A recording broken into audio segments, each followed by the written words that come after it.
ఈరోజు దేని విషయంలో నీకు మలిన వస్త్రాలు వచ్చాయి?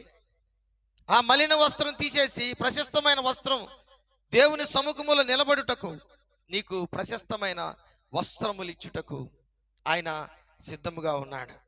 ప్రియమైనటువంటి దేవుని బిడ్డలారా, ఈరోజు చాలామంది జీవితాలలో దేవునికి ఇష్టమైనటువంటి రీతిలో మనం పెండ్లికి, చూడండి, ఎఫెసీయులకు రాసిన పత్రిక, మనకు బాగా తెలిసినటువంటి ఎఫెసీయులకు రాసిన పత్రిక 5వ అధ్యాయంలో ఇక్కడ వాక్యముతో మనల్ని ఉదక స్నానం చేస్తాడు.